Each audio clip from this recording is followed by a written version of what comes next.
Yeah, that's right. You're tuning in to the More For Me and You podcast. That's real interviews, real movie reviews, real people, real journeys. If you real, lock in.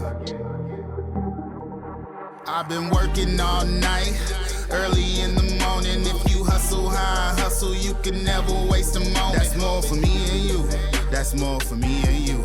That's more for me and you. That's more for me and you. Let's go. Welcome back to the More For Me and You podcast, where we interview guests across the entertainment spectrum and also do some spoiler-free movie reviews on movies that they pick that are playing on the free streaming service Mometu. And speaking of Mometu, this episode is brought to you by them. You can download the free app on your smart TV, Roku, Fire TV, Apple or Android device, and just pick a playlist and get streaming. And as for today, we actually have a very special guest, a man that if you saw his name, you'd probably mispronounce it. He is a big Dodger fan, loves beer, and I'm very excited to get his take on some horror films because that's what he does. And just to let you know as well, Josh, first of all, very happy to have you. I'm a big fan of like candy and drinks. Yes. And I love your takes because you get sent the wildest stuff. And you and your wife, Kimmy, like you guys are always just trying different candy, trying different drinks. Oh, yeah. How did they get started? Oh, I rarely get sent any snacks right now. I buy them whenever I see them. Oh, really? Okay. Yeah. I don't remember how that started. I think I got something weird and I was like, this is silly, but maybe I'll just record myself trying it and post it on TikTok because I didn't have anything else to post that day. And half the comments were people just being like, I hope this is a new series. Like, are you going to be doing more snack videos? And I was like, I mean, I do love candy and sodas and trying new flavors and stuff, so I'll try it. And yeah, it just became like a secondary thing. But the most recent one I did was the Chucky soda because I was like, oh, Fanta's going to do all these horror sodas. I got to try the Chucky one because he's my favorite. And that was fun. And then I still have, chips and gummy candies and all kinds of stuff just sitting in a bucket by the sink. And I got to open some of them. There's some good ones in there. And then if I worry that they start to get stale, I'll eat them and I won't record it. So there have been a few that unfortunately did not make it to the app, but I am still didn't snacking make the cut regularly. because you didn't want to kind of shit on them. Exactly. Yeah. That's fair enough. Yeah. I appreciate that. So with your last name, how many different ways have people said it? Levesque. I mean, I see it. I'm like, yeah, that's Levesque. It is Levesque. Yeah. Thank you. I appreciate that. Anyone who is a diehard WWE fan usually gets it right because it's Triple H's last name, which I didn't know until a few years ago. And then everyone else, the worst I've ever had was a telemarketer asked if Mr. Levesque was home, which made it very easy for me to be like, no. Mr. Levesque from Yeah. Southern California. That guy definitely is not here. I get Levesque a lot. I get Levesque. Levesque. I've had since my username is Josh B. Levesque because Josh Levesque was already taken. Everyone assumes my last name is Blavec. I've had that a lot since I started on TikTok and I hadn't said it out loud. And then I interviewed for a job at Pepsi when I lived in Vegas. And the person who was interviewing me was like, there's somebody here with your same last name. Do you have any relatives here? And I was like, not that I know of. I mean, I just moved here a few months ago. And she's like, how do you pronounce it? And I was like, it's Levesque. And she's like, oh, he pronounces it Levesque. And I'm like, oh, he's pronouncing it wrong then. Like, first time ever a person pronouncing his own name wrong. Yeah, it was very weird. And then I had somebody comment on my Instagram that she used to have the same last name, or her family did, and they changed it a few generations ago to just Laveck because they got tired of having to explain it to people. And I'm like, nah, it's the best part, having the unique, weird name. Yeah, I mean, my mom's original like family name was definitely changed when they came over on the boat. And, Yeah. Like I think there's an R that dropped off, and then you go to find out like there's multiple Koenigs and Koenigs and like all this stuff. So you're like, yeah, okay, makes sense. Mm-hmm. I wonder if they actually said their name differently, like the Levesque or whatever, like just to like try to fit in and make sure people could say it better. Maybe, It's not that much easier, to be honest, though. Yeah, that's just how people started pronouncing it, and they're like, you know what? Sure, like let's run with this. I get so many different ways because Louzil is my last name, so Louzil. It is a very unique looking name. Mm-hmm. People think it's like French or Italian, and I'm like, no, it's Czech, but it's pronounced Louzil, like Brazil, with a Lou in front of it. but I get so many different ways. So, Really? Yeah. And just like we get many ways of how to say Mometu, we get some fun ones. That's true. Mometu, Mometu, a lot of different ways, but I don't really care how you say it as long as you're watching it. That's all that matters. But Well said. yeah, but I did want to thank you in person because we just met. We've talked for months and months now, and I did want to thank you for just taking the time out of your busy day and your busy schedule to be a judge for the Mometu College Film Festival. Oh yeah, It is so important to support the up and coming filmmakers, and I appreciate every single person that volunteered their time to judge those films, to be even like to work the event. But that event would not have happened with like the 22 or 23 judges that we had judging the film. So thank you very much for doing that. hell yeah! No, that was a blast. That was super fun. I'll support indie horror any chance I get, and especially short films are easy. Like that one, obviously, wasn't so much of a short film because it was like 3 hours worth of short films, but I still watched all of them, and it came at a good time when I was traveling, and I downloaded a bunch or watched while I was waiting at my mom's house in Colorado and stuff. But yeah, it's anytime because I'll get emails from people who want me to review their movies, and usually if it's an independent filmmaker, I'm like, yeah, send it, I want to watch it. And if it's a short film, then I'm like, absolutely send it, and I'll watch it like right now. I can make that happen. Yeah. So it's it was exciting to get that message, and I was happy to be a part of it. And those are some great films. So we had some incredible entries. I mean, we had 83 films from 38 different colleges and universities just selected. Yeah. But yeah, we had 83 films from 38 different colleges and universities just selected. We had more, obviously submissions, but just the selections alone, that's a lot to go through. And we want to make sure as many schools are represented as well. So like it was tough to say no to certain ones, but we also had to kind of say yes to some because we wanted to make sure all the schools were represented. But I mean, gosh, the horror thriller sci-fi category was phenomenal. Yeah, it was nuts. I mean, the one that won its category, Best Kept Shut, also got chosen to have their film developed into a feature film. So like you weren't able to make it to the actual like the in-person festival. Yeah. Because I think you had like Warped Tour that day. Or Comic-Con or something that was going on that day. But either way, yeah, they got chosen to have their film developed. And so like in conjunction with another company called Insurgents, we're in pre-production right now, and we're going to go into production, I think in January, to make this film happen. And it's going to come out, next summer. We're going to premiere the trailer at next year's festival. So pretty exciting. I mean, yeah, that's 23-year-old kid gets to make his first feature film, zero debt. That's rad. That's amazing. Yeah. So thank you again for doing that. But of course, the reason we're here to talk about you. Oh, I know.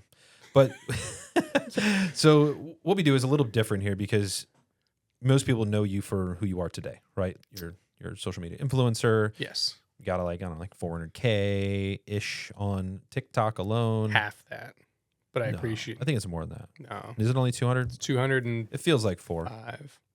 Either way, it's not something I check twice a day. You got a pretty solid following on TikTok. Yeah, and people know you in the horror creator world. I mean, obviously, I go to Midsummer Scream. People are telling me, "Hey, you got to meet Josh. You got to meet Josh. Like, just this amazing dude." And checked out your content, dude. It's a lot of fun. Thank you. But again, people know you for what you're doing now. They don't really get a chance to know you for who you are and who you were. So we usually go back in time and just kind of give people a little bit of context on who our guest is. And so let's go back in time. Who are you? Where are you from? Where'd you grow up? And tell us a little bit about like maybe, what kind of kid you were. Oh man, I was not a cool kid. I was born in Lancaster, California, up in the Antelope Valley. Lived in 661. Yeah. Lived in Mojave for a while, and then my parents split up when I was young. My mom and I moved to Palmdale for about a year, and then to Colorado for a few months to stay with family before moving to Nebraska for 5 years. Wow. Yeah. That was rough. It was lovely. I made some friends, but we were in Gearing, Nebraska, which is this tiny little town in the Panhandle that has like one gas station, one grocery store, one video store. And when we got to McDonald's, the line was like 4 hours long. Yeah, it was nuts. We were in Nebraska for a while. I went through all of elementary school there, and then Kentucky for about a year, and then back to Colorado. And I lived in Colorado Springs for a very long time. And that's where Kimmy and I met. And then I wanted to get out of Colorado. I'm not a winter guy. And so when my mom was like, we're moving to Colorado, and I was like, I don't want to deal with the snow. I don't want to deal with that. She's like, it's not that bad. What you see in the movies, whatever, it's not that bad. And we moved there in October of 1997, right before what people still remember fondly as the blizzard of 97. So like a week after we got to Colorado, the worst snowstorm Colorado Springs had like ever seen hit. What a way to get introduced. Yeah. And so I'm walking home from school in snow up to my chest, just like, oh, man, I hate this place. I don't want to be here. And so for a while, I was like, I got to get back out to California because I was still visiting my dad several times a year, obviously.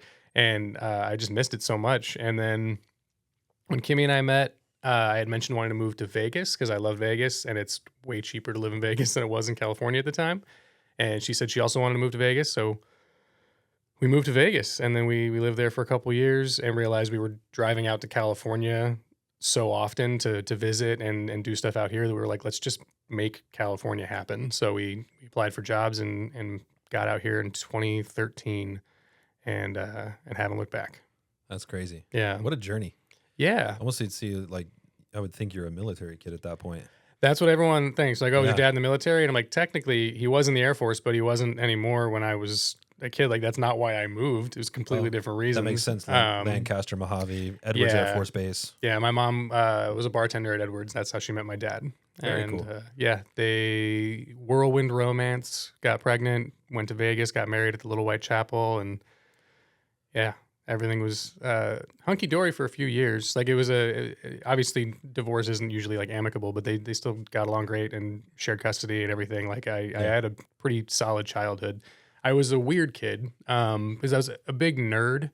I skipped first grade because of my like test scores and stuff. So which was exciting at the time, but when you're younger than everyone else in your grade for the rest of your school like life, it's weird having to explain it to people. Getting picked on or something like Yeah. So I was a little kid, really thick glasses, just loved to read and loved horror movies because my parents showed me. My mom loved John Carpenter, so I saw like Halloween and The Thing, probably too young. The story I always tell is when I just said, go get me a horror movie, and my dad came back from the video store with Pumpkinhead, had no idea what it was about, but my nickname around the house was Pumpkinhead. So he was like, oh, it's a movie had your name on it, so I got you Pumpkinhead. And then I went home and watched it, and I was like, Jesus. Yeah. But I fell in love because it's big puppets and the crazy practical effects. And so I was always into horror movies. I was always reading Goosebumps and watching like Are You Afraid of the Dark and Eerie, Indiana and Tales from the Crypt. And in conservative Nebraska, Kentucky, Colorado Springs, that makes you kind of like a bit of a weirdo outcast. And then in high school in Colorado, the tide started to kind of turn. I made a few friends that were all different types of outcasts and like skater kids and goths and stuff like that. And that became like my close knit friends. And I'm still really good friends with a few of them today, which is awesome. And that's kind of how I started to turn into the person I am now. So cool, man. I was going to ask like what your major influences were in horror. So can you maybe elaborate on that? Because obviously that's like in your introduction, but like what were the influences? Big getting you really in love with the genre. Oh, for sure. It was definitely like The Thing and Halloween and the original Nightmare on Elm Street. My mom showed me a lot of classics. Monster Vision with Joe Bob Briggs was on anytime it was airing. It was on my TV. I was watching that religiously. I watched so many movies with Joe Bob because he shared a lot of the like Friday the 13th sequels. And then I didn't realize how much I had seen through that until I got older and I rewatched the Friday the 13th franchise. And I was like, oh, I've seen this movie like a dozen times when I was a kid. And then I looked it up and they're like, yeah, that's the one that they used to play on Monster Vision all the time. And I'm like, oh, okay, so that makes sense. I saw Friday the 13th Part 5 that many times. And then Tales from the Crypt was a big one because they would air the edited version of Tales from they would shoot a PG-13 version of Tales from the Crypt for Fox. And I would record those on VHS tapes and then just rewatch them over and over again. And I loved Tales from the Crypt. Who didn't, by the way? Yeah. Like it was amazing. But what's crazy is there's like, I just remember the vivid, every time he popped out of the sarcophagus, whatever, at the beginning, scared the hell out of me every time. I knew it was coming, scared the hell out of me every time. And then The Blob is one of my favorite movies of all time, but I remember my mom showed me that as a kid, and there's most people remember like the sink kill, but the car scene is a very graphic. You watch it now and you're like, oh, it's just like a rubber dummy that gets like turned inside out, like cool practical like 80s effects. But But when you're a kid, like when you're a kid and yeah. you see like the way her face reacts, I just remember that moment like scarring me. And I did not watch that movie for years because I was like, no, there's a kill in that movie that's just so brutal.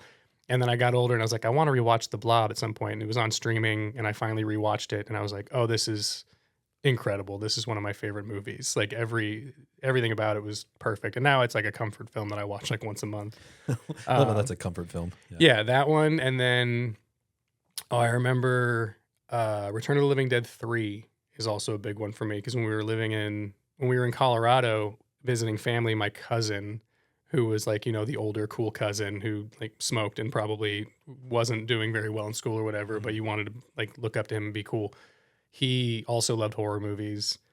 And we went to the video store and Return of the Living Dead 3 was on the new release wall. And he was like, we got to rent this one. Like, don't you want to see this one? And I was like, I don't know, man. Like, I haven't seen the first two, so I'm not going to be like all caught up. And he's like, it's a completely different, like these movies, you don't need to see the other ones to understand it. Trust me.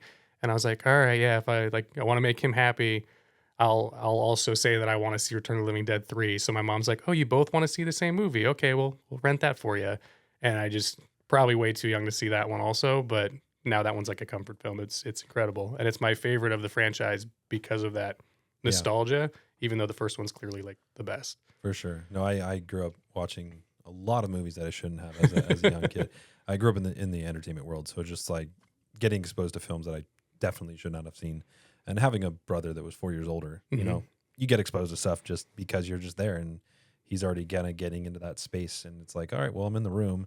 He's not gonna like tell me to get out. Like my mom's not even there. She's working 2 jobs. It's like, all right, well, whatever you're doing, I'm doing. So yeah, it totally changes you. But yeah, that's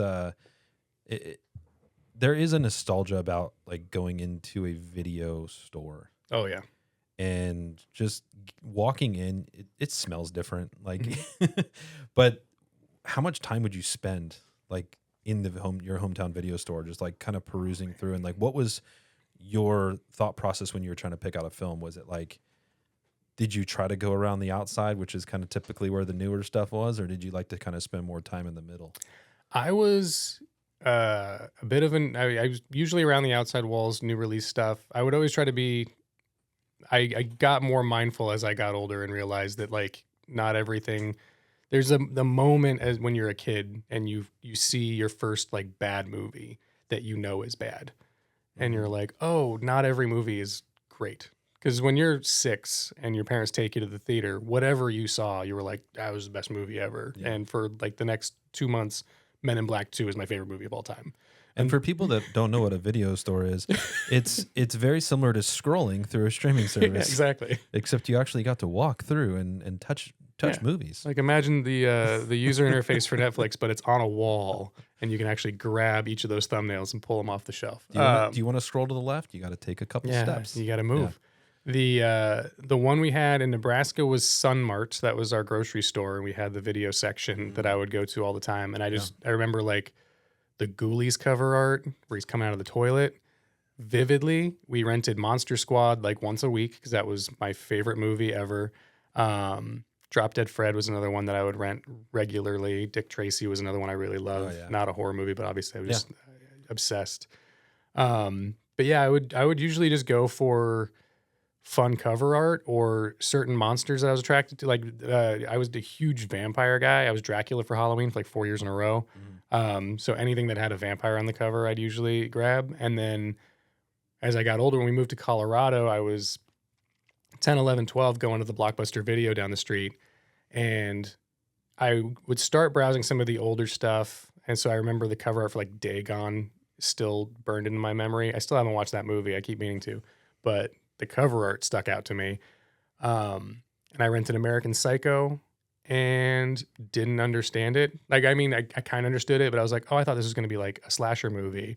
And I'm watching it at 12 years old, like, what is this? So he wasn't a psych? What? And now I've rewatched it and I'm like, oh, this is also a masterpiece. I love it.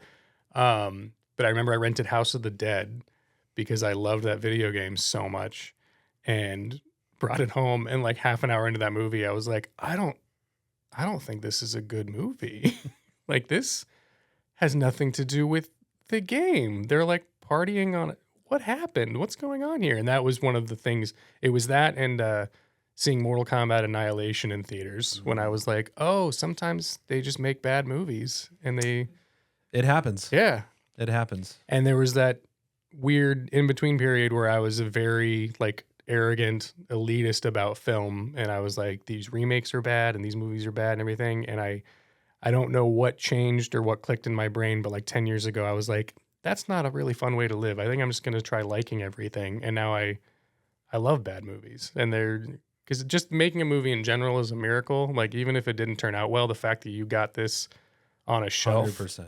next to like Hellraiser and stuff, that's awesome. Good for you. I'm happy. You've done more than I have. Like, you made a bad House of the Dead movie. I didn't make a movie at all, and it's still entertaining. So Yeah, our friends that made Stupid Games, they made that for under 10 grand. I think it was like $7,800. It was their final budget of what they actually produced it for.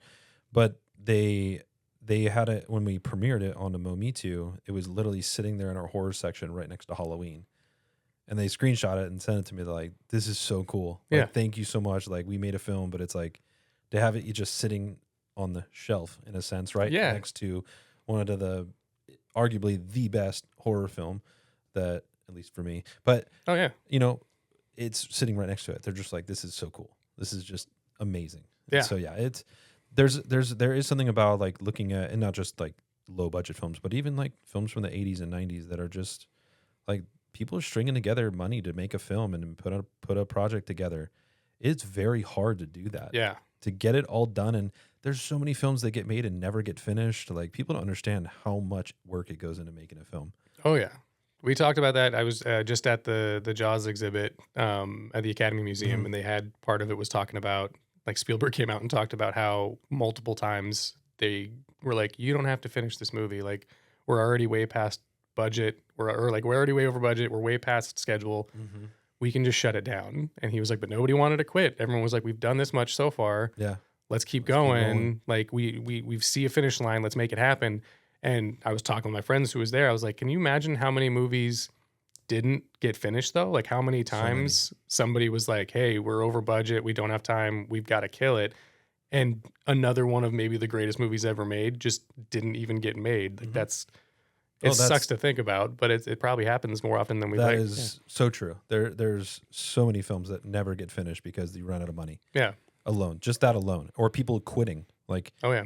F this, like, we've gone way more days than scheduled for, right? Like, or you just weather. Like, there's just something that always takes place that really just shuts everything down. It's unfortunate. But you have something really cool from the Jaws exhibit, right?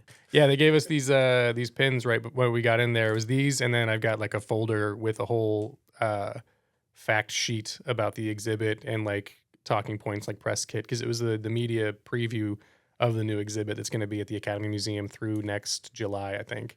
And it was insane. Just, they've got so many props and displays, and they've got a little keyboard set up where you can learn how to play the Jaws theme song, which is obviously extremely difficult to learn for a long time. And then photo ops, you can do your own dolly zoom, like fun. Yeah, it's so cool. They really went all out with this one, and it's a lot of fun. But yeah, it was crazy. They gave us these when we walked in, and they had some photo ops going up. They had a carpet going, and then Spielberg came out and talked for like 10 minutes about that's awesome. What it was like making this movie, and just had some fun stories. But yeah, it's crazy. But he was 26 when they made it, and yeah, nothing worked. And he was like, I don't know what I was thinking. We can just go out into the ocean and film a movie. And he was like, and we get there, and I'm like, oh, this is way harder because you got to like have this boat prepped and this going on, and like the regatta keeps coming in and interrupting the shot, and it was hell. And yeah, nowadays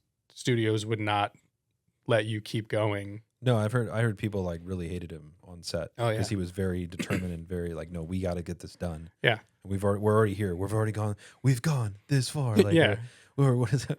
Pablo Francisco. We've gone too far. Yeah, exactly. Yeah, that's so cool that you got to even just be in the same presence as him, though. To hear him speak yeah, it was about all that nuts. stuff is so cool. So let's take a step back though, out of the horror genre, and get to know you a little bit more. You weren't just a creator. Like, I mean, obviously the creator boom kind of happened during COVID. Yeah. What were you doing before? Like, what did you, and maybe what are you still doing now? So I was kind of spinning my wheels. I went to college to be a math teacher at the University of Colorado. Go Buffs. Then Colorado Springs. Go Rams, or whatever they It are. was Mountain Lions, I think. Yeah. Mountain Lions, I don't know. It doesn't. I wasn't an active member of the team. Like I went to the UCCS because I had a scholarship there, and I got to stay living with my mom. So I went originally to be a math teacher, changed my major to communications when I wanted to get into marketing because I saw what salary math teachers make, and I was like, I don't know if I'm gonna be able to live off that. That's not mathing up. Yeah, and I was like, that's not gonna work for me. So I got into advertising, and like marketing seemed like a fun idea, and so I just switched to communications to do that. But then I was working in a T-Mobile call center for a while, just doing tech support. That's how I met Kimmy, and then came out here, and I was just doing sales for the local cable company for a while, and then I applied for a job doing ticket sales at Universal. And when I got that job, I cried because I was like, I had quit the job at Time Warner Cable because I was so miserable. Like they're not they're Spectrum now, and I'm sure they're slightly less evil, but they were not a good place to work when I was there. And so I was unemployed. I was like working I was working part-time and not making a lot of money, and Kimmy was pretty much carrying us with her great sales job that she also hated. And I got the job at Universal. Who typically loves their sales job? Yeah, no, not fun. Like the commission is so great, but then you get the check and you're like, maybe it was worth it. Then you go back on Monday and you're like, nope. Sold my soul. Yeah. My sales job at Universal was actually pretty good though. I was doing the VIP tour and like group sales. So it was mostly people who were determined to buy these tickets. Like I didn't have to pitch anybody. They just called in because they were like, I'm coming to your park. Mm-hmm. I want to do this. Like, should I do this experience? And I got to like really talk it up because that was my theme park as a kid. My dad took me to Universal every time I'd come back to visit him. Yeah. I knew that park like the back of my hand. So pure nostalgia. And you exactly. Get to work yeah. They were like, we want to offer you the job. And I just like, I was so excited. And as soon as I got in, I was like, all right, I'm going to be selling tickets in the VIP center, doing like park stuff. And I was like, but I'm turning this into something bigger. And I made friends with everybody in the marketing department. They got to know me as the guy who would go down. Like we were on the third floor for sales, but I would take my lunches on the second floor because they had the Dodgers game on. And so they would always see this weird kid in the break room. I didn't know you're a Dodgers fan. That's weird. So they would just see me in the break room and they'd be like, who's this kid watching the Dodgers every day at noon? And I'm like, sorry, I'm in the VIP sales center. My name's Josh, but I wanted to watch the game. And I became friends with that whole department. And then their social media specialist came up to the sales center to be like, hey, just want to say goodbye to everybody. I'm moving to San Francisco. And she was super sweet. And I was like, wait, you're leaving? So the social media job is open? And she's like, yeah, we're going to be backfilling hopefully pretty soon. And I was like, okay. And I immediately messaged everybody I knew. And I was like, who do I apply to? Like, where do I submit? And they're like, well, yeah, I mean, you have to get an interview because you're internal. Like, we have to take all those seriously. But if you don't have any social experience and you don't have this and you don't have like this, then it's not like they tried to downplay it to be like, yeah, obviously we'll interview you because it's the right, like the nice thing to do, but you're probably not going to get this job. Yeah. And I was like, that's fine. And I just like studied everything. I put together a whole presentation. I did all this and I interviewed and I got the job. Good for you. Yeah. And I was thrilled. So I did social media for Universal Studios Hollywood for a few years, and it was incredible. It was like one of the best jobs I've ever had because they were just like make funny memes about the theme park you love. And if like I need inspo, I would just go into the park and walk around. Like I'd hop in a golf cart and head down to the lower lot and just look at movie sets. And it was a dream. Just take pictures, make cool little reels. And yeah, because I don't know what was happening, like what was popular on social media at that time. Yeah, we weren't doing reels. TikTok hadn't really started, so we were still very active on Twitter. It was still Twitter, and then Facebook and Instagram, and we were just trying to like keep up with the algorithm because everything's changing. And they were like, oh, everything's got to go video now, but we've also got to do this. And so we would write blogs. We had freelancers that we would work with sometimes. And then we had a really fun graphic artist who did like a animation of the Waterworld show as a video game that was super cool. He did a Jurassic Park one for us too. The biggest hurdle was the licensing team. The team was great. I love working with them, but having to go through all the brands, because like if you do a post about The Simpsons, that has to be approved by, I think it was like Gracie and the Groening estate or whatever, because they're in charge of The Simpsons. Yep. And if we did a post about Transformers, Paramount had to approve it. Yep. And depending on what we were talking about, Michael Bay's company might also have to approve it and stuff like that. So we couldn't be super quick, Yeah. which you have to be on social. Like if there's a trending topic, you've got to jump on that within the hour, Yep. or it's not funny. And we were like trying to come up with clever stuff about the Transformers or about Jurassic Park and plan it out 4 to 6 weeks in advance, because we didn't know how long it would take to execute the video and also do this, but we needed to get pre-approval if it was even worth pursuing. So Waterworld was one that we didn't need any approvals for, which is why we made a lot of fun Waterworld content, because we could turn that around in a day. Woody Woodpecker, I think, was one that we officially owned the rights to, or he was public domain, so we could do anything with him. And then the in-studio ones were somewhat easier, depending on... Backdraft still around at that time? No, Backdraft was gone. That's Transformers now. Yep. And that had opened a few years before I got the job. But anything that was like Universal was usually pretty easy. The Minions people tend to be easy to work with, because you can just do some silly Minion stuff. Illumination. Illumination. They're fun. And then we would find like loopholes and workarounds if we needed to. But as soon as I got the job doing social, I was like, who's doing Horror Nights? And my director was like, you are if you want it, because I do not like scary movies. And I was like, I want everything to do with Horror Nights. And he was like, all right, that's your baby. And so I was doing... The Twitter at the time was run by John Murdy, the creative director, but Facebook and Instagram, and then other stuff on Twitter, like full announcements and other campaigns we were doing, I would do a lot of the work on that. And one year they wanted to do a red carpet premiere night for Horror Nights every year. Yeah, it just happened like last week. Yeah, it was on I think it was last Thursday they did it. And when I worked there, the first year they were like, yeah, we have media come out and we do interviews on the red carpet and then this and this. And our director was like, we really need to have our own like correspondent out there. And they were like, well, no, we're just kind of like sensitivities about posting it on our own channels. We want to make sure like these celebrities can be crazy sometimes. And he's like, yeah, it's social media. It happens. Like it's not going to, like the park's not going to go out of business if one of these directors accidentally says the F word on Facebook Live. Like, I don't think no one's shutting down Universal. Yeah, like we're going to be fine. And so he lobbied for us to finally do a live on the red carpet, and it was Facebook Live on the red carpet, and he had me host it because he was like, Josh So cool. does. I was doing stand-up comedy at the time. Oh, okay. So I write and I do stand-up comedy too. As a hobby. And he was like, you've hosted shows before. I've seen you on stage. Like he's like, you have the confidence to do this. And he's like, and you're the only person here who knows everyone you're going to be interviewing. Because we've got like the director of Halloween 4 coming through. We've got the writers of Killer Clowns from Outer Space coming through. And he goes, and I know our PR team doesn't know who those people are. And he's like, I don't want to hire an outside on-camera talent or whatever to do that. And he's like, why don't you do it? I was like, yeah, I'd be honored. And the first year they were like, oh, you're probably not going to get that many celebrities. Like people don't know who you are. They'll like, it's Facebook Live, it's whatever. They just want to get through the red carpet, and they'll talk to Extra and they'll talk to like whoever else is out there, but don't get your hopes up. And I was like, okay, that's fine. Like it'll be fun. I'll do whatever I do. If I do it for 20 minutes, yeah, it's cool. And within like 5 minutes of being on stage, like Vanessa Hutchins is up there chatting with me about how much she loves Horror Nights. And then Eli Roth came through, and Travis Barker rolls in. She's like, I've got Travis Barker for you. And I was like, no, what are you talking about? And he's like, can I bring the kids? And I was like, absolutely. And so like he brought Alabama and Landon up, and so cool. Yeah, these still young kids. And we just talked about how much we love the Purge movies. And then, yeah, I talked to Quinn Lord, who played Sam in Trick or Treat.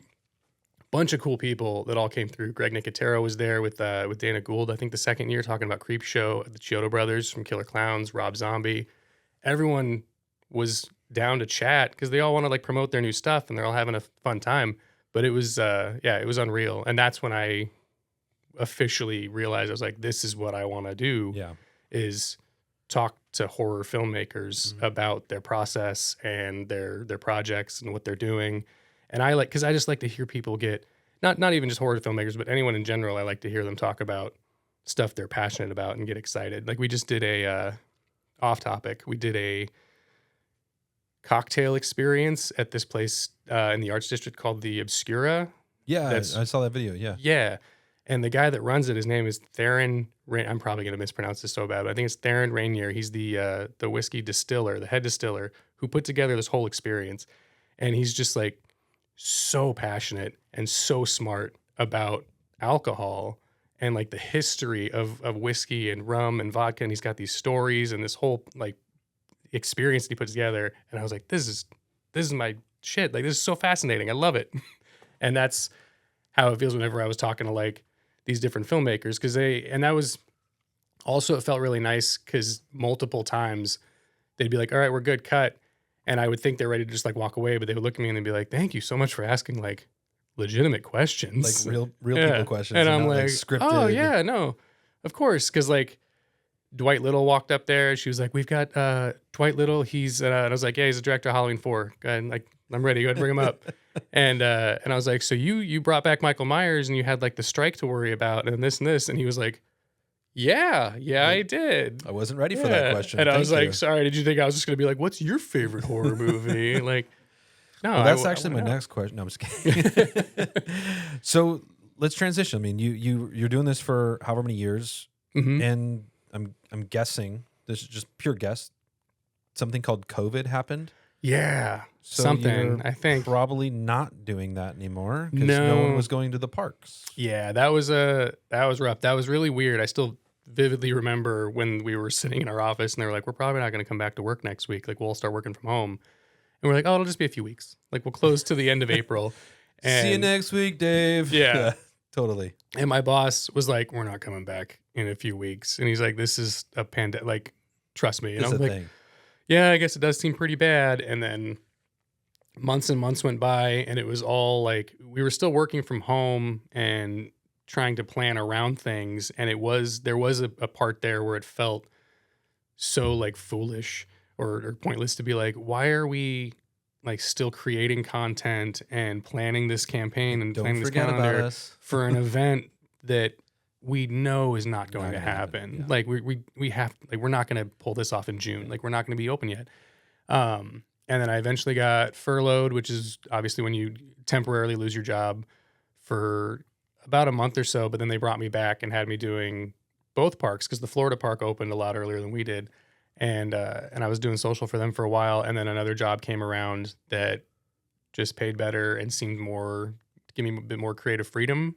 Like, I still love the job at Universal, but it just wasn't the same. Yeah, it wasn't the same as it was before because you were on set. You were physically there, Exactly, like, immersed in the experience. So was it at that time then? Did you, like, you obviously, I'm guessing you took that other job.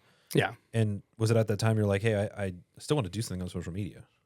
Yeah, it was really weird because when I was home furloughed, having worked social media for Universal, I was so sick and tired of looking at Instagram and Twitter and Facebook that I would like clock out and I would not want to look at any of those apps. Yeah.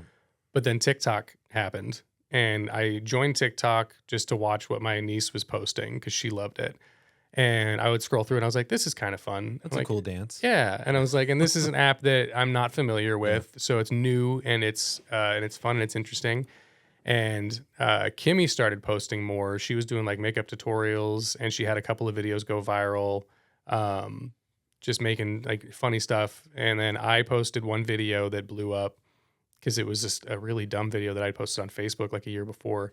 And then I tried doing a couple of transition videos. And once you have one video do numbers, you just start chasing that high for a while. So Do you remember what that video was? Like your first viral video? the first one, it was, so I have this jacket that somebody bought me from Express. And it's one of those like fake leather moto jackets that was like blue with a gray hoodie underneath, but it wasn't a full hoodie underneath. It was just a little like zip up dicky thing to make it look like you're wearing a hoodie under your leather jacket. Yeah. And so I posted a video being like, I got this leather jacket and it's got this hoodie piece that zips out and it's removable. So do you think it looks better on or off? And when I said off, I was just wearing the hoodie swatch and was shirtless.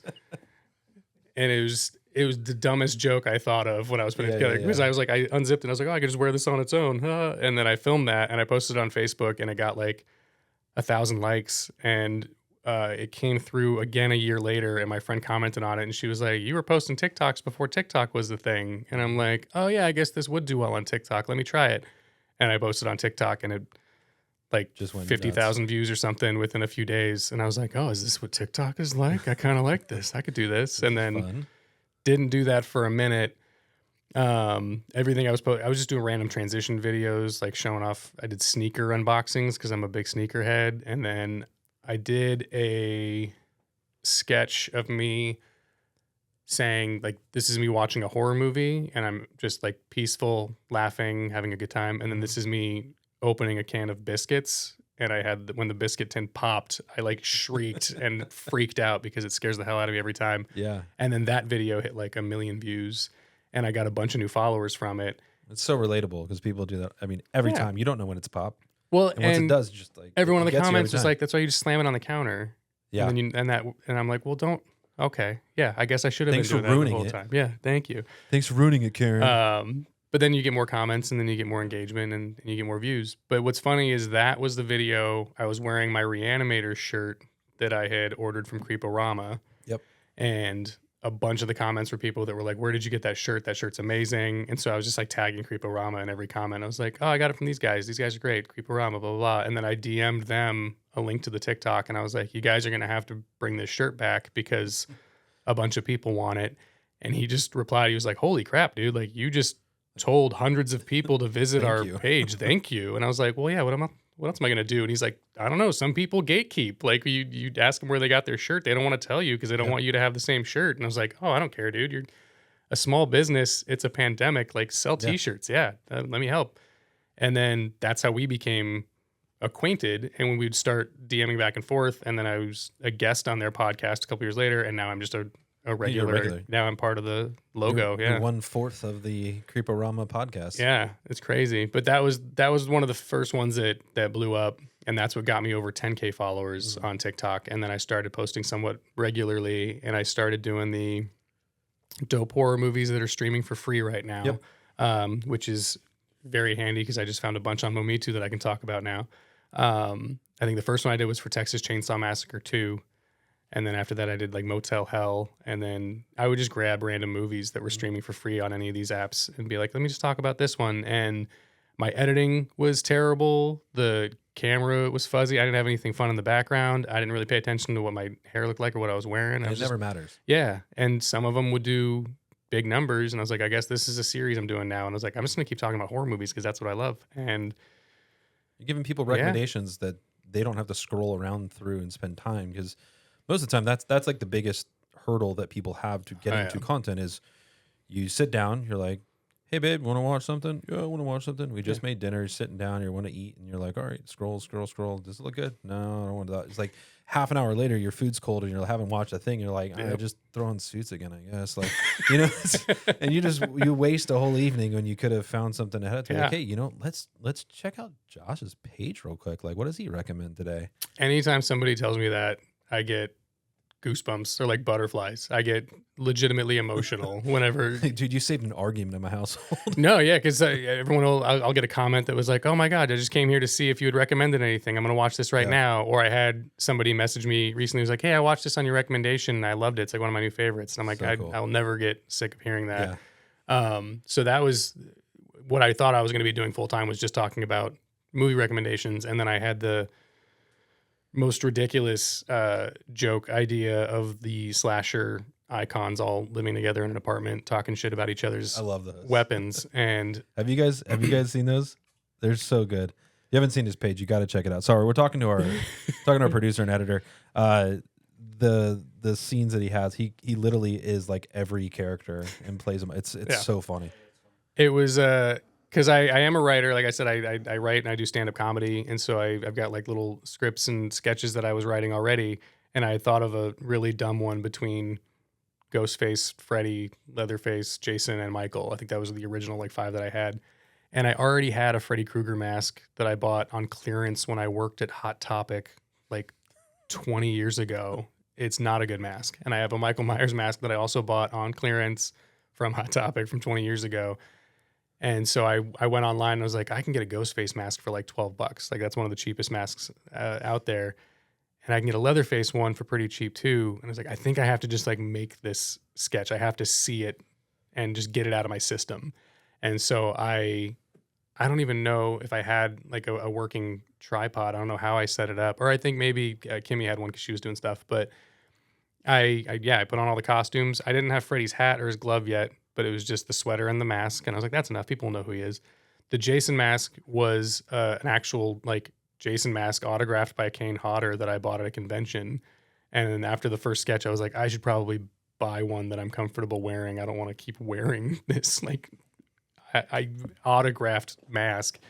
You want to keep that one safe. Yeah, keep it in safe cans. So I just bought the Ghostface one and the Leatherface one for cheap, and then I knocked it out and I posted it, and I was like, this is one of the stupidest things I've ever written, but I just needed to see it, make sure it sees the light of day, or just get it out of my system. And then that one blew up, and everyone was like, this is going to be a series, right? And I was like, oh man, I mean, I guess it could be, because like as I'm watching it, I'm thinking like, oh, I could do this, or oh, I could joke about this, or oh, I could mention this, or I could include this person. And it became this huge thing. And I feel bad that I haven't been able to keep up with it like I used to, because they take so long to write and film and edit and everything like that. But when I do make them, they are super fun. What's been the one that's kind of like resonated the most? People just really fell in love with it. I think it was episode 3 was the one that really popped off. That one hit like 4 million views or something. And it was Michael finding out that Freddy and Jason are dead because he didn't realize, like, it opens with him asking Freddy how he goes to the bathroom with the glove on.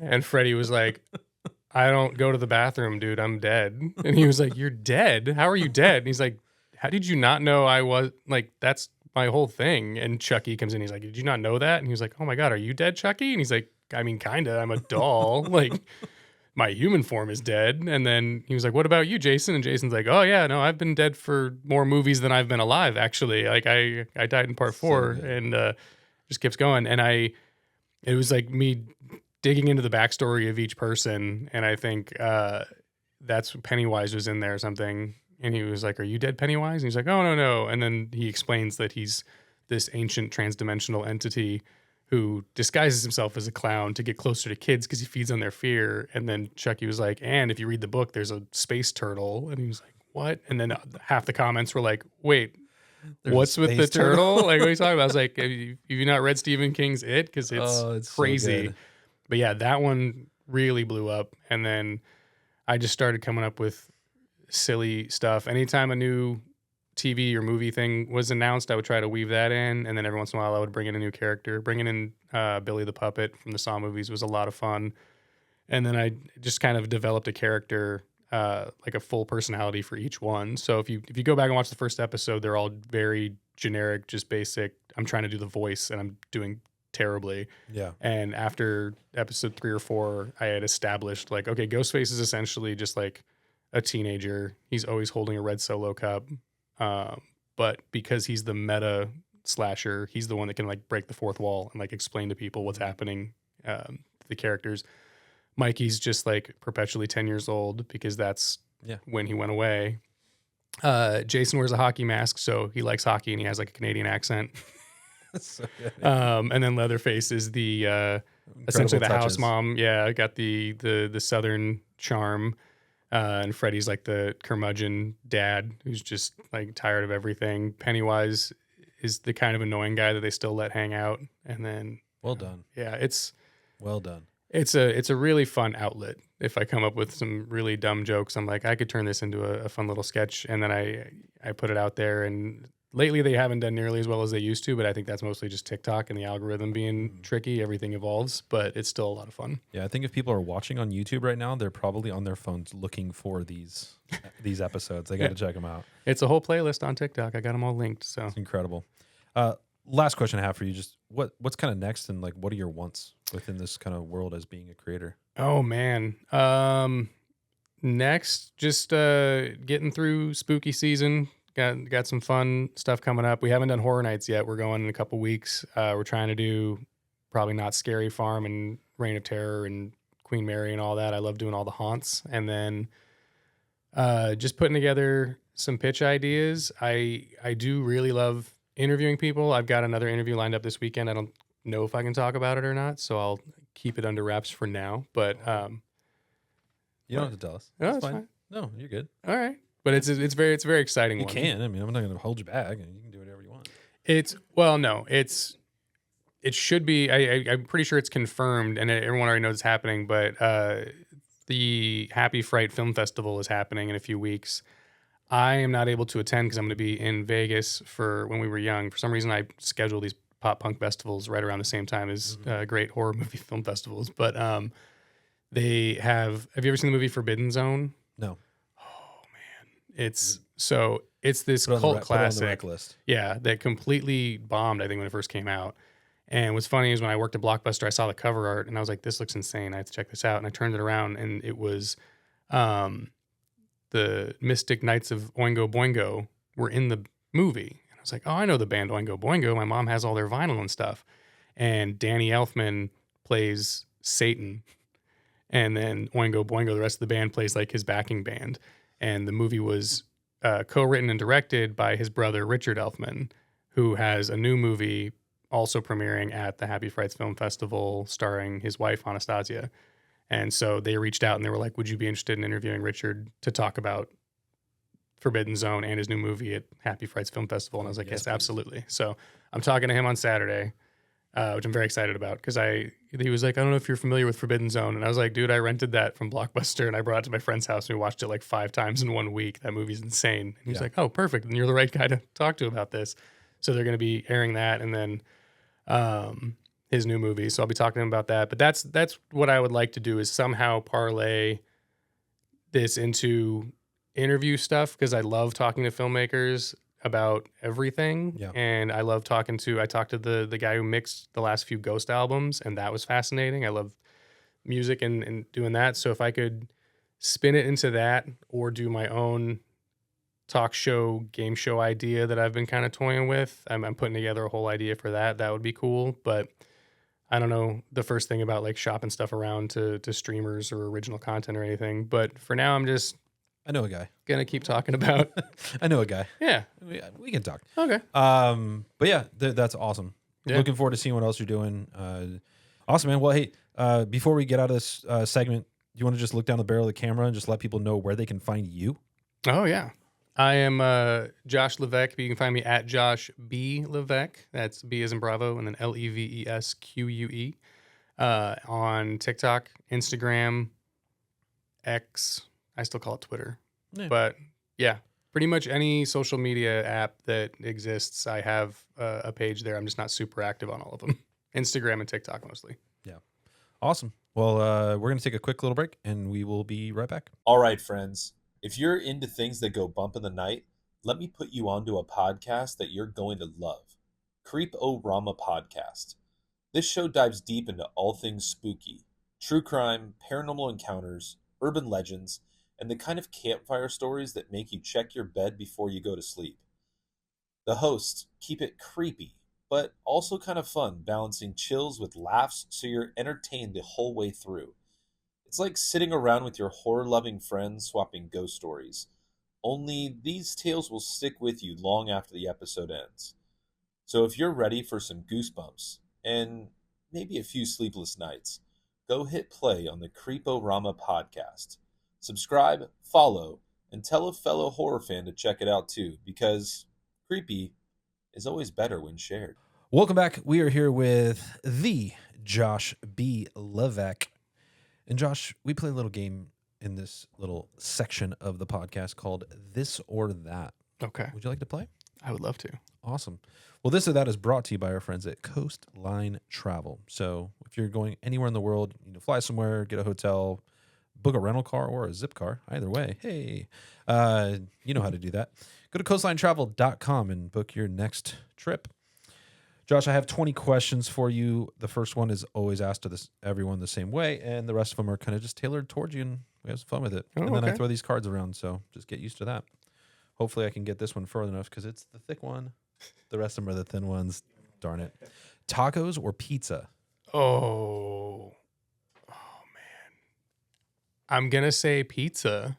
Pizza. Yeah, because I love tacos, but we eat pizza a lot. Whenever I go to we eat a lot of Taco Bell, but I never actually get tacos from Taco Bell. I always get burritos or. We can't really say, like, I don't know. Taco Bell, they have tacos, but like some real street tacos, like some. Yeah. Yeah. So pizza. I'd say Awesome. pizza. Yeah, pizza's like a staple for me. I can eat pizza multiple days in a row. Yeah, and the Fourth Horseman. True. Yes. Great Fourth pizza. Horseman's got some great pizzas. Dad jokes or dark humor? Man, these are tough questions. I'm gonna say dad jokes. I love a good pun. I love gateway horror. I love like family friendly type stuff. So I make more dad jokes than I do dark humor. I think dark humor, when executed effectively, can be amazing. Yeah. Like Anthony Jeselnik knocks me out every time. He's so good at it. But I think I've had too many doing stand up in Vegas and LA and stuff. I've seen too many edgy people try dark humor and it's just offensive. And I'm like, oh, that doesn't work. Yeah, it doesn't always work. It's hard. Yeah. And by the way, these questions are not meant to be easy. So, Oh, yeah, well, thanks for the warning. you're welcome. Stouts or IPAs? IPAs. Maybe that one's easier. That one's a lot I'm easier. I'm a big stout guy. That's good. I just can't handle the hoppiness. I don't know what it is. I don't mind a stout. I like a good stout. There's a pumpkin stout in the Elysian mix pack that I'm looking forward to this season. Yeah. It's quite tasty. But yeah, I can always put down 2 or 3 IPAs. Yeah, and I can put down probably 2 or 3 Guinness at any time. As long it has to be on nitro though. Yeah. Stouts on nitro are way better than stouts not on nitro. Noted. Much more smoother. And actually, IPAs on nitro are really enjoyable. I don't think I've ever had that. There's a brewery down in San Diego called Alesmith. If you've ever been to Alesmith, they always pour an IPA on nitro.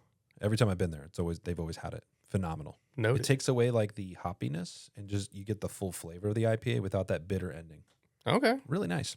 I've had AleSmith. Yeah. Nitro. Slashers or psychological horrors? Slashers.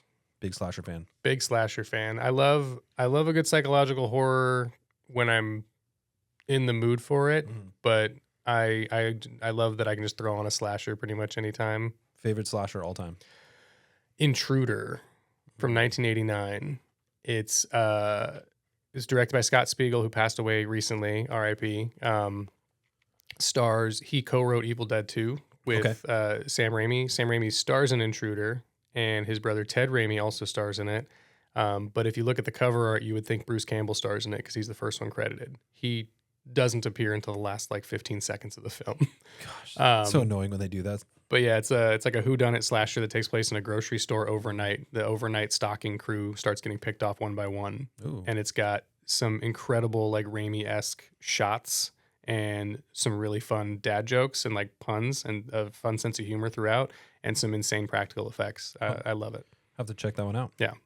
I know you're a Dodger fan. Obviously, the Dodger hat on for those Yes. that are listening, not watching. Clayton Kershaw or Sandy Koufax? Oh man, I'm gonna say Kershaw just because that's my generation. I grew up a Dodger. Well, as a kid it was Nomo, and then Yes. Kershaw came around the same time I got back into sports because I went through my goth sports are lame phase in high school, and then when I met Kimmy, she is a diehard hockey fan. Ooh. Okay. And I was started to get back into hockey because I grew up an LA Kings fan. Yeah. And I was like, I'll watch hockey with you. And I started getting into hockey again. And then I bought a Dodgers hat and somebody tried to talk to me about the Dodgers. And I was like, oh, I shouldn't wear this hat if I don't know at least a little I'm bit gonna need to about do what the some Dodgers history. are doing. And so I went home and I watched the Dodgers game that day. And I was like, oh man, I forgot how much I love baseball. Yeah. And it was right when he had started pitching for the Dodgers. So I was I think I was still doing sales at Time Warner Cable, and some guy called in. He's like, oh, I'm trying to get the Angels on here. And I was like, well, that's your problem. You're just rooting for the wrong SoCal team, man. You got to watch the Dodgers. And he's like, oh, I know they're the better team, but I grew up in Anaheim. I'm an Angels fan, but you got Kershaw. That guy's going to be in the Hall of Fame someday. He's insane. And I was like, Kershaw, yeah, I should know more about I'm going to Kershaw. figure out who this guy is. Yeah. Ooh, from Texas. All right. Yeah, Kershaw's amazing. I have a lot of appreciation for Sammy Koufax, but the same thing. It's like growing up for the last 20 years watching Kershaw, it's like the prime time of watching sports. It's just, he's the GOAT. And there's he's another so good. funny story. Yeah. We were flying out of Burbank to go to, I think, Orlando or something to visit family at Disney World. And it was right when they were flying to New York or something for a series. And Kimmy was like, you don't think the Dodgers would fly out of Burbank, would you? And I'm like, I mean, they might. It's close to the stadium and it could be easier. And she's like, but they're probably already on their way there, right? And I was like, probably. I mean, I don't know. They probably don't fly public or anything. And we're in the cafe waiting for our flight, and Kershaw just walks into the restaurant and like grabs a coffee and a snack. And I was going to go talk to him, but somebody else did. And I was like, oh, I don't want to keep bothering him now. Yeah. But he was very nice to the guy that approached him and then went and got on his flight. Yeah, he's normal. He's a human being. Super chill. Sorry, I started laughing because like I saw the next question. I was getting ready for it. Oh, okay. Accidental fart in public or awkward sneeze attack? Oh man, these were tailored to me. That wasn't. That one wasn't. Like, but, what do I not? I'm gonna say sneeze attack because I've had so many of those that I'm just used to it by now, or at least Kimmy is. Like, she knows when it comes. I do my best to not fart in public. Yeah. Yeah. There's this guy that I've been, I don't know, again, FYP, TikTok algorithm, who knows?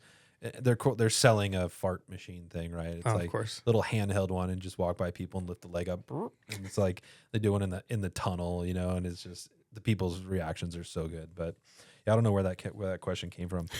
Moving on, streaming or physical media? Oh, physical media. Yeah. Everyone knows I'm a physical media fiend. Yeah. Every movie that I want to watch, when I go to watch it, it's not streaming anywhere. It's just my luck. And other people say that too. And then I'll buy it on physical media, and then a week later it'll be on like Netflix or Hulu or something. But I just like being able to hold it, the cover art, like all the special features and everything like that. And I grew up at video stores and I worked at Blockbuster. Like It's just, it means something. Do you have a wish list that people can access on your social media for like looking for movies that you really I think, I do. I put together an Amazon wish list because someone told me to. And I think I don't know if it's public. It might be in like my link tree or something. I just made it for myself. Yeah. Cause I was like, I just want to make sure I keep track of all these. But I did. Yeah. I think somebody found it cause they sent me a couple for my birthday last year. It was really exciting. Yeah. It'd be kind of fun. You know, if people are listening, they could check out your wish list and be like, hey, I want to send Josh something because his episode was so cool. Oh, thank you. Or they just really love your character episodes. Yeah. That'd be great. Maybe. City life or small town vibes? City life. Yeah. Having been in both, I am a city guy, and I know a lot of small town people, and I've got small town family that love it. But I just, when I go back to like my mom lives in Colorado Springs, which isn't even like a small town. It's pretty populous now, and it's getting bigger. But I like being in a walkable like city. Like I live in downtown Long Beach where I don't have a car and I don't need one. Like I've got so much stuff that I can just walk to, and it's noisy, and there's a lot of people that you encounter every time you go for a walk, and I just love all that about it. I mean, I would even look at Long Beach being like small town city vibes because of the fact it's like it's the city, but it's not LA. Like LA's huge. Yeah. Like when you walk downtown LA, it's just massive buildings. Like in Long Beach, like there's a couple big buildings, but for the most part, like you kind of know most of the same people, and it's kind of like that same kind of deal. It is a perfect like mix of both. That's why we like it there so much. We're so comfortable. Because if I had to live in like LA proper, like off of Fairfax or something, I would probably go insane. Kruger's Dreams or Jigsaw's Traps? Oh, I gotta go Kruger's Dreams. I love the Saw franchise, but not all of it. I think all of the Nightmare on Elm Street franchise. Yeah. What if you had to live in one of the two? Oh man. I mean, you're probably not gonna live long in Kruger's Dreams.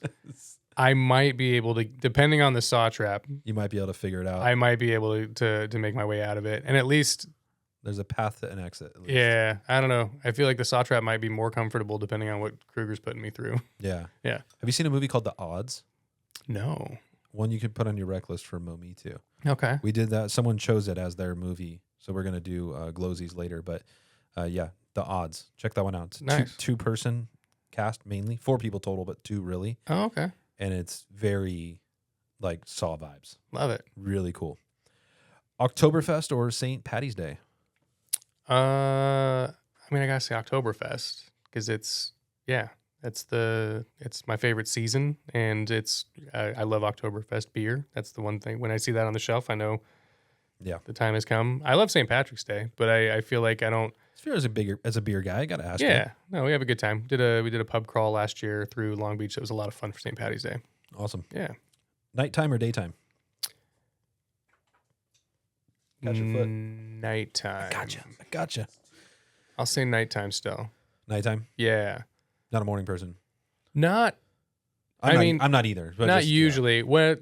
Back in like high school and college, I was absolutely not a morning person. I was sleeping till 11 or noon. Now I can be a morning person if I need to be, but I find myself being a night person. And I feel like that's always when you have a day job and you have such limited free time, like if it's nighttime, I'm just like not in a hurry to go to bed because I'm like, this is the time I have to sit on the couch and enjoy a beer and watch a horror movie with my lady. Like I want this to last a lot longer. And so my nights end up going later and later because I'm just not in a hurry to get back to what tomorrow's going to be. For sure. And speaking of Glowzies, would you rather step in the Glowzies slime or Dodger Stadium nacho cheese? Oh, I mean, I've stepped in Dodger Stadium nacho cheese a few times, so I think I could handle that again. I don't think it would have the same effect on me that the Glowzy slime has on. It might be easier to clean off your people. shoes, especially since you're a sneakerhead. So Exactly. Yeah, that stuff does get very sticky though. it does. Drink a beer that's gone flat or a soda that's gone warm.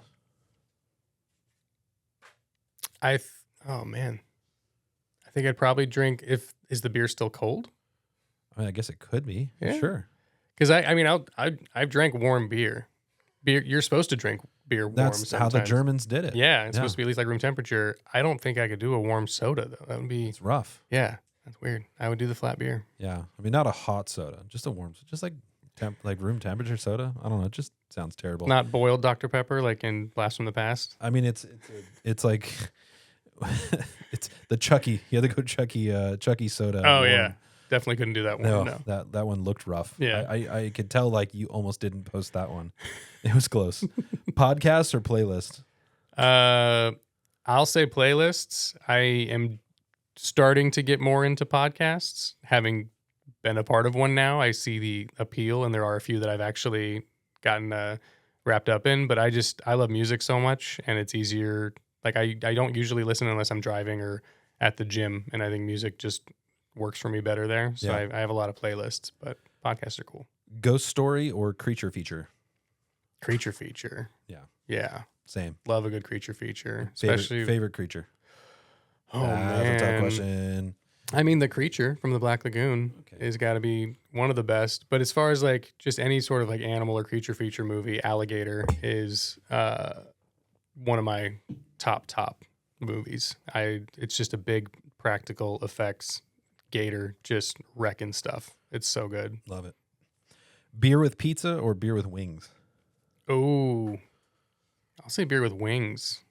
Same. I could put down a lot of wings. Yeah. Yeah. I feel like with beer with pizza, you get so full too, Mhm. right? With wings, it's kind of filling in the cracks, Yeah. but yeah, it's a solid wing, like a solid day at Buffalo Wild Wings, can't go wrong. Actually, Agreed. some friends of mine just did their fantasy football draft recently. I guess you can go to Buffalo Wild Wings and they provide you with the kit. Oh wow. Like you can draft in person. They give you everything to Okay. just do it all in person and put the stickers up and everything, because they know you're going to also order however much A bunch of wings and beer, yeah. and beer and stuff. So yeah, next year, if you're looking to do your fantasy football draft, go to Buffalo Wild Wings. I'll keep that in mind. Checks in the mail, B-Dubs.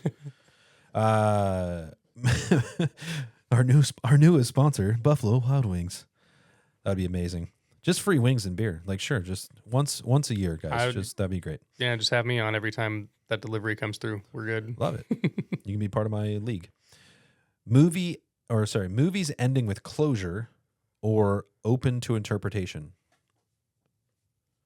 I would say open to interpretation now. Okay. As when I was younger, I needed closure, and I would always think, because there are times where I'm like, that feels like a cop out, like you didn't know how to end it, so you just like, oh no, we left it ambiguous. Oh, you can tell the ones that are like purposely written with interpretation and purpose, and then the unpurposefully ones, like the ones that are just like, oh, we ran out of time. Let's just piece it Yeah. together and hope it sticks. You're like, let's roll credits, and people will think it's deep, and I'm like, no, I think you just Yeah. ran out of ideas. Yeah, But no, I still appreciate something open to interpretation, just because it opens up so many more fun conversations afterwards, and then I end up going home and reading like 16 different reviews to see what other people saw that I didn't, and then it makes me want to rewatch the movie. Love it. And then you can just go on your TikTok and say, hey, what do you guys think this actually meant? Exactly. And get hopefully more than 4 comments. Yeah. John Carpenter or Alfred Hitchcock? I'm gonna say Carpenter. I do love Hitchcock. I got into his stuff late because I was a dumb teenager who didn't think old black and white horror movies were scary, so I was just arrogant about it. But I saw a lot of Carpenter stuff when I was young, and now I've seen almost all of Carpenter's catalog. I think I went through his IMDb recently, and I was like, which ones did I miss? And I knocked out like Prince of Darkness and Christine and stuff in the last few years, and it was What would you say your favorite Carpenter, like most favorite Carpenter film that's lesser known, like lesser talked about, not lesser known, just lesser talked about?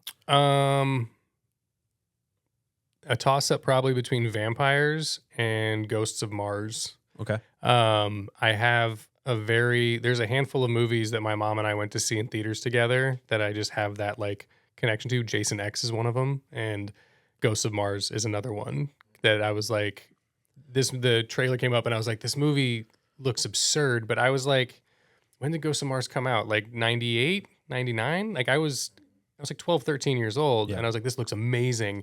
And I thought for sure my mom would not care about this silly sci-fi zombie movie with Ice Cube in it, but it's John Carpenter's Ghosts of Mars. So my mom's like, oh, I will take you to go see a new John Carpenter movie. Absolutely. And so we saw it together in theaters, and I was like, that movie was 01. Okay. 01. So I was 14, 15. You were spending most of your time at Hot Topic, so Exactly. Yeah. it's not your fault. But yeah, I saw Ghosts of Mars in theaters, and I thought it was incredible. And then later on, I was like, wait, that movie was probably bad, right? It sounds bad. But everyone I've talked to is like, no, actually, it's just super underrated, weird. Like, people weren't ready for it. Yeah, I feel like sometimes there's like, especially on just a horror talk community, there's some films that just don't get talked about enough. Yeah. Like everyone talks about their favorites, and it's like, well, let's talk about some of the stuff that they did that's kind of maybe on the later spectrum of maybe stuff that's just not talked about. I try to. It's a mixed bag, and it's always the algorithm that that bites you, because I'll be like, I'll want to talk about this lesser known movie, but if I start getting into the weeds about something and people don't recognize it, then you swipe. get a lot of drop off. Yep. And as soon as you're just like, here's my Scream ranking, people are like, oh, I know the Scream movies, and they want to watch that video. And I'm like, I don't want to. So many other people have already done this better than I'm going to. I don't know why you need it, but every once in a while, you got to post something to jolt the numbers. Yeah. You should just be like, here's my Scream ranking, and start talking about like lesser known Carpenter films. Yeah. And people are like, I "Wait, lied. what?" We're watching vampires. Yeah. What's the better franchise, Nightmare on Elm Street or Friday the 13th? Oh man, I will say Nightmare on Elm Street, because it's tough, but This is when they get harder. Ken's like, I want to talk. Give me a microphone. Because it's so it's still it breaks some rules. Like the second Nightmare on Elm Street movie immediately breaks a lot of rules that were set in the first one, but it's still so good. And Dream Warriors is such a just incredible like comic book movie of a horror movie with just insane kills. Freddy is such an icon, and I just feel like there's something about like it's because you see his face that you could never cast anybody other than Robert Englund. Then you have to have the voice and the jokes and the unique weapon. Like just everything about it is so iconic. That first Nightmare on Elm Street movie is a perfect horror film and is still terrifying. Whereas the Friday the 13th franchise was good, and it was good, and then it was finally Jason, like as we know him, and then it still doesn't really know what it's doing half the time. Like the canon changes so many different ways where they're like, oh, he actually didn't die until the fourth one, but then the guy who took over the reins in part 6 was like, oh no, he drowned and he's supernatural. And then the guy who took over in part 9 was like, oh yeah, no, he drowned and got super big, and it's because he's a deadite. Yeah. And then somebody else, so it's everyone has their own. And my friend Josh talks about how he looks at the Friday the 13th franchise as like just folklore at this point. And he's like, that's why Jason Goes to Hell works separately, is it's everyone has their own story of what happened to Jason Voorhees and what happened to Crystal Lake. And it's all just kind of like blurred together. Nobody knows the truth of this like legend. And I'm like, okay, that makes it a little easier to stomach the like so many inconsistencies in the franchise. But Final answer. Nightmare on Elm Street. Nightmare on Elm Street. I feel I'm like sorry. that question could be its own podcast. I mean, there's just so much to unpack. It absolutely could. And I love the Friday the 13th franchise. Yeah. I've watched it top to bottom. The only, I was going to do like a whole series of character breakdowns, and the only one I've done so far is Jason, because I know his history like from day one. I was born Thursday, June 12th, 1986. If I had hung out for a few more hours, I would have been born on Friday, June 13th, which is his birthday. Jason's my boy, but You guys I lived a just lifetime rewatched together. both franchises, and I just think Nightmare is stronger top to bottom. Love it. There's no wrong answer. I know. No. I know. I'm going to try to get this question all the way through without messing it up. Live in a world with no new horror movies ever again, or live in a world where classics are erased and all new horror from now on. So from today, From today, there's either no new horror and you have what you have, or from today, everything's erased from the past and there's a fresh, clean slate of what people can create moving forward. oh man, I feel like my gut is no new horror going forward, because we have such a wealth of good horror to choose from, Yeah. and I know I've still only seen like 1% of it. So I've got plenty to catch up. If anything, that would actually be a relief if someone was like, hey, good news, there are no new movies you have to worry about seeing for the rest of your life. I'd be like, I can finally cross some stuff off my watch list now. Thank you. But like, if we were to wipe the history, would we still remember those movies, or they just wouldn't be available for us to watch? I'd have to say we wouldn't, right? Because Oh they're man, erased from history. yeah. If it was So, like a complete clean slate, I mean, then moving forward, people could almost reimagine those characters too. So, I mean, it could be all redone with new technology, and I don't know. That's not really a good thing. So. yeah. I don't know if we. Yeah, But this then wouldn't there's be the no same. more new horror ideas. Like, just hey, you're stuck with everything that's already been made. Yeah. The fact that this is not actually going to happen tomorrow based on my answer makes it a little bit goodness. easier. Yeah. Thank goodness. But I would initially say keep the classics. No new horror is the world I would have an easier time living in. That's where I would go as well. Yeah. So, Ken, you were okay. Ken's with us. Yeah. Ken's shaking his head. We need to get Ken a mic. Craig a mic. Ken a mic. Get a Craig cam. We don't get a mic. Right. No mic. No mic. Awesome. Well, that was this or that. Was that fun? Thank you. Yeah. I have no more cards in my hand. No, so. it was kind of fun. I don't know what to do It with was my kind of hands now. stressful. Yeah. Sorry. You got me on the Friday the 13th tangent. Dude, I ramble. I love that. There's so much depth to that. Like, I think we could almost make a whole excerpt just from that alone. So, thank you. Yeah. And depending on whether you're going to go to the past or the future, and you need to go somewhere to travel, go to coastlinetravel.com to get you there. That was good. Wasn't it? Yes. That was very smooth. So smooth. It's even more smooth, like when you say it was smooth too. It's great. With that, we'll be right back. All right, creepers, if you're already thinking about checking out that Creeporama podcast, then you've got to check out their website too. They've got all the spooky extras, articles, updates, and best of all, their exclusive Creeporama merch. We're talking shirts, hoodies, mugs, basically everything you need to rep your love for all things creepy, whether you're at home or haunting the streets. And here's the hook. If you use the code JOSH10 at checkout, you'll get a sweet discount on your order. That's right, creepy savings for all you horror fans out there. So don't wait. Head over to creeporama.com, load up your cart with some spooky goods, punch in that code JOSH10, and join the Creeper Squad in style. Now let's get back to the pod. All right, we're back here with Josh Levesque, and we're going to talk a little bit about a film that you picked on Mometu. I gave you a task. Mm-hmm. Go on the platform, download the app, and for those listening, if you haven't downloaded the app yet, you're missing out. It's free. But I gave you a task. Go look, 10,000 plus titles, find one that you and I could watch, and you picked... Glowzies. Why did you pick Glowzies? Because, so I already had the app downloaded on my smart TV, by the way. So it's Thank very you. easy to just hop right in there. So it's a Terror Films movie. I have friends at Terror Films. I love Terror Films. I think what they're doing with indie horror is real special. And Yep. so when I opened Mometu and saw that you guys had a Terror Film section, I was like, this is going to make it a lot easier. So I'll just start here. Yeah, we literally have just a carousel of just Terror Yeah. films. Yeah. Thanks to Joe and Sarah for to that partnership. Yeah, Appreciate that. They're great. And so I just started scrolling through that, and I was having a hard time narrowing it down even then because I found like 5 movies. I was like, I've been meaning to watch that one, Yep. And then Glowzies popped up, and I was like, okay, this seems like it was made for me because I love gateway horror. So even though it is like unrated, it's still all the stuff said it was like kind of family friendly, and Yeah. it looks silly.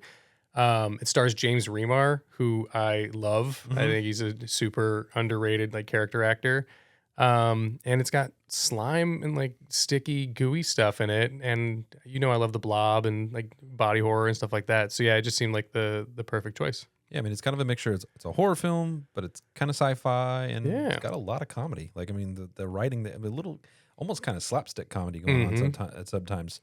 But the slime, actually, what stood out to me when you said, "Hey, we're going to do Glowzies," I remember seeing the poster, and it was one of those ones like I hadn't seen it, but I was just like, man, the poster just sticks out. It's so Oh, yeah. bright, it's welcoming, and it's warm.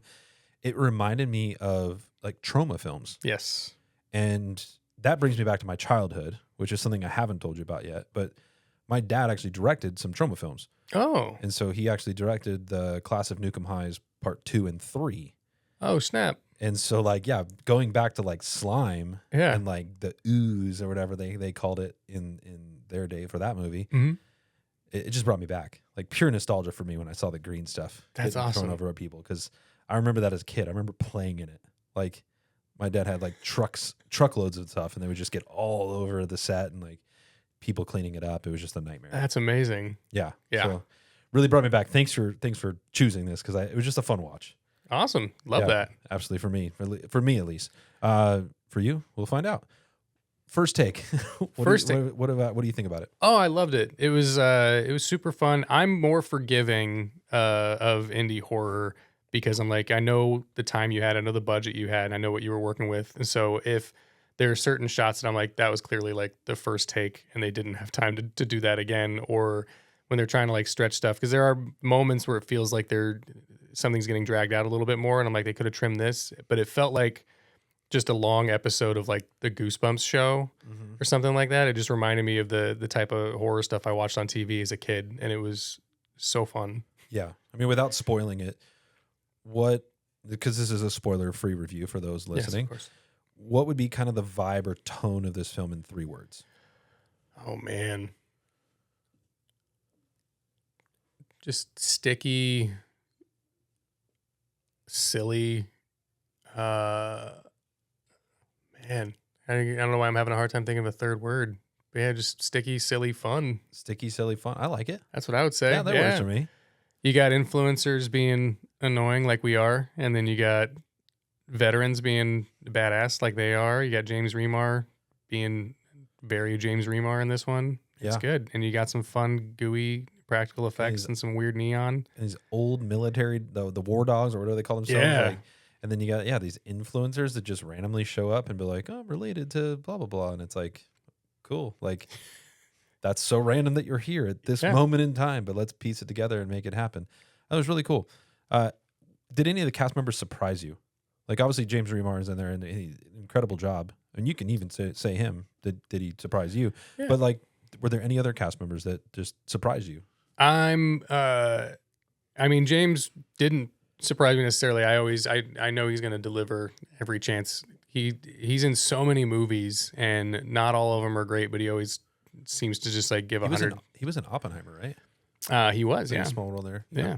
And then obviously he's Dexter's dad. And then he was in my first memory of James Remar is Mortal Kombat Annihilation when he replaced Christopher Lambert as Raiden. Yep. I was like, what is happening right now?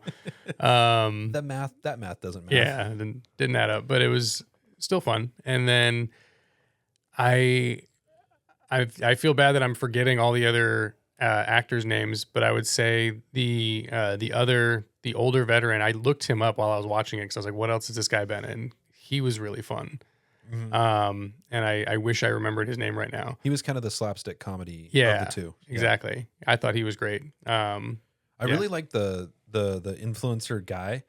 Like, not that I liked his character at all, but just like I really when and again, spoiler free, just the faces he makes. Yeah. Like in that time, like so good. Like I felt like that was just it was so needed, and he didn't overdo it. Yeah.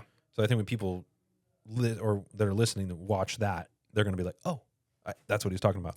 Yeah. Really well done on that side. He'd also surprised me because at first you're not supposed to like his character. He's No. supposed to be like an irritating like D-bag, and Yep. he was, but he was good at that. So I'm like, okay, I get that I'm supposed to not like this guy, and he's doing a good job of making me not like his character. And then as his character progresses, that was a lot of fun. Yeah, and for independent films, this is probably the hardest question for most films to answer. How was the pacing for you? The pacing was decent. Mhm. I will say there were moments. This is why I'm always like pro theater. I love streaming. I love that, especially like that Mometu and Terror and stuff are getting movies that wouldn't even be made out in front of people, and that it makes them available to watch. But I wish I had like a home theater that I could set up where I would make the rules where I couldn't look at my phone, because watching this movie, I'm into it, but I catch myself like checking my text message notifications, and then I'm looking at my phone for too long, and I'm like, I missed something. And if it a little bit more compelling in certain parts, that might not have happened. But Yeah. Overall, I think the pacing was decent for what it was. It was a short film. It's only like 82 minutes or like 84 minutes long. Typical hour and a half, roughly. Yeah. Yeah. But it still felt there were some parts where they kind of stretched scenes longer than they needed to be, and then other stuff where they could have like just done a little nip tuck. Yeah. A little nip tuck, a little slice off that. Sometimes I feel like it just comes down to the score too. Yeah. Because there's always going to be moments, really in any film, like it doesn't matter what, if it's a big budget or not, like the moments that really kind of drag a bit, or kind of the lull of because you get that little peak in the beginning. You're like, all right, I'm interested. I'm past the first 13 to 15 minutes. Like I'm going to watch the rest of this film. Yeah. And then eventually kind of gets back down again, and then it gets back up to the climax, right? Like, and then you're like, all right, this is what I'm here for, right? Yeah. When it gets down to that valley, you really need some good music. You need something to keep you kind of going. And I think that's what a lot of low budget films end up lacking, because they don't have the budget for it. Yeah. They're barely making the film as it goes, right? And they're hoping they get like some PD or some what is it, non like licensable, like what is it called again? Music that's copyrighted. Yeah, non-copyrighted film, like music, like stuff that you don't have to pay money, royalty-free. That's the term I was looking for. Yeah. And so getting royalty-free music and like just hoping that you're like searching the right stuff and finding the right songs and like be able to match it up and get the right part of the song. It's like there's so much that goes into that. Mm-hmm. And I feel like one of the films that we just recently talked about with the director, actually, this Byron Manuel, a couple episodes ago, he had this movie called Swoon. Okay. And again, there's this moment in Swoon where it lulls out a little bit, right? Like every film, it just kind of gets to that valley. Man, his music choices were so good. Nice. It was so phenomenally done. You should check that one out, Swoon. Like another one you need to definitely take a look at. It's like a black horror thriller. Okay. Phenomenally done. He won a couple awards. He won one of the awards was best screenplay at the Me Show Film Festival, which is only like 8 years in. But man, incredible festival here in LA. And he got best screenplay. Like the writing on it was just top tier. Nice. So, but the music really kept me going. Did the gooey slime work for you? Because I think this is the thing. Like Slime is hard to do, Yeah.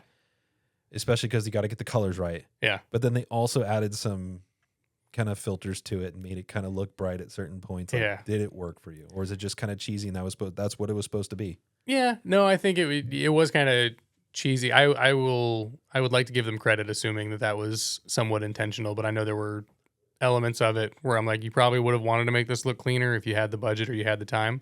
But I think that's what kind of worked for me from like a nostalgia piece, where it just reminded me of like an Are You Afraid of the Dark episode or a Goosebumps True. episode, where that's what the gooey, slimy, like shine would look like in the 90s. And then doing the weird like tentacles and stuff that they did with it was also I mean, I'm a sucker for any sort of weird practical like stop motion effects. Anything you do with that, I'm like, even if it looks terrible, I'm like, hell yeah for doing it. For sure. Yeah. I think the music choices from the jukebox were definitely good. So, Yes. That was some good music choice for sure. They got one in there. Yeah. As far as like the budget, you mentioned that. Mhm. Were you good with the low budget, or do you wish they had like a little bit more? I do wish they had a little bit more. This is the hardest part, is you see movies like this where this one had already been, I think that's another thing that kind of was intriguing to me about it, is it reminded me of, did you ever read about Rob Zombie's The Blob remake that he never No. made? So after, I don't know if it was after House of a Thousand Corpses or something else, but he was also supposed to direct like one of the Crow sequels, but he was in pre-pro to do a remake of The Blob, but he wanted it to be that the blob infected people and like turned them into these little blob zombies. And so when I read the synopsis for Glowzies, I was like, oh, somebody did like a family-friendly version of Rob Zombie's Blob remake. Okay. And so I don't mind the low budget. I feel like there's it's like a double-edged sword where you can appreciate how much they were able to accomplish with what they had, but you see the potential if they had more money. And that's why I'm like, why? Like, I wish we could just remake all these movies, get all the same people involved. So I'm like, obviously the writer has something here. The director has an eye for this, and just give them an extra like $10 million and be like, blow this out and see what we talked come about up on one of the other episodes. I think it was with Monty's episode. We talked about, say, okay, let's give the same script to 3 different crews. One crew is going to have like $5 million. Mm-hmm. One crew is going to have like $300K, and one crew is going to have like $20K. Like, you can use SAG actors under $20K, do it that route, $300K ultra low budget SAG, and then the $5 million route. Or you just go like full indie unknown actors on the lower end, right? And then you kind of get that mixed bag at the $300K route, and then the $5 million you're able to afford some names. Yeah, maybe, maybe, yeah. Some names, maybe B list, but maybe not A list, but we'll see. Either way, bigger, middle, and small budget, and put it together and say here, and don't let them talk. Like, do not let them know that it's even happening, and just say, hey, go make this film, and then see what happens, and then put like all 3 films up at the same time, and just watch them through, and just see what they're able to make, because that's the hardest thing. It's you have an incredible writer that's just unknown, or you have an incredible director that again just hasn't made their first feature yet. Yeah. Right? Or you have an actor that could just skyrocket, like just could be the next whatever, right? Like currently Timothy Chalamet or whatever, like who has been in the most films in 2025, right? It's like Pedro you have Pascal. That person, Pedro Pascal, Pascal's in everything. He's in every meme too. So it's like you could take that actor and maybe they get found because of that, right? So it was a fun conversation because it's like, man, there's some really, really good talent out there. They just may not have the budget.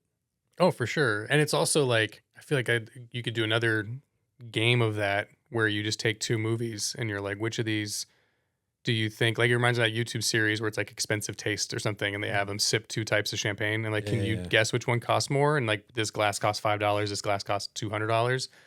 And you could do that with like, I just saw that movie Primitive War, the dinosaur Vietnam movie, and it looks so good. Like the dinosaur action in that movie is nuts. And I don't know the exact number, but their budget was ridiculously low for like an action horror film with a bunch of creatures in it. So what they managed to pull off is insane. And I'm sure there are other movies out there that don't look good. Like, I don't want to name names, but like I know the Madam Web budget was insane, and that movie apparently was not good. Well, everyone kind of agreed that the recent Ice Cube movie. So let's just say their budget, and we can use it for anything else. There you go. Yeah, because it really fell off. Oh yeah, but yeah, you could just compare the two and be like, this is what this crew pulled off with 2 or 3 million, while this crew had 25 million, and this is the best they could come up with. And that's always and like anytime I see a low budget, like Glowzies, so many things were working for me that I was like, maybe it is just budget, or maybe another writer to go in and just like punch up some stuff, and like I said, nip tuck, just like kind of clean up some of these scenes. But for the most part, the cast was all great. Had no problem with the cast. The director clearly knows what he's doing, has an eye for this stuff. Like there were some really fun shots in there.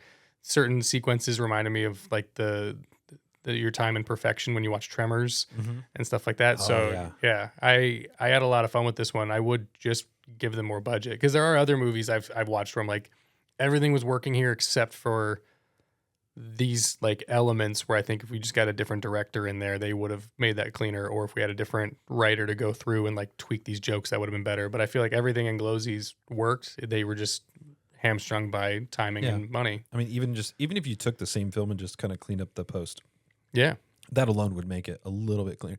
Just because you have some inconsistencies with like the lighting of the goo and exactly, and the different eyes and the looks, and then whatever, and like even the masks of the glowsy guys, like it's like, you know, whatever. But yeah, I mean, it'd be kind of fun, and I think there's so many films that are, and whether they're scripts that again never got finished or ones that did get finished at a lower budget, man, there's so many great stories that could get remade. Yeah, instead of just going back and okay, we're gonna remake something that was just a box office hit from 20 years ago and disappoint everyone with the remake. Like, exactly. Yeah, go back and make something that just was amazing, but just didn't have it all there, like from a financial standpoint, and remake that and just have fun with it. That's what I would do if I had like Kardashian money or something. If I was like one of those crazy rebel billionaires, instead of just buying a bunch of yachts, I would be like, hey, you want to make a horror movie and you've got this idea? Here's $10 million, because that's nothing to me. Like I made that back in interest while having this conversation with you. So just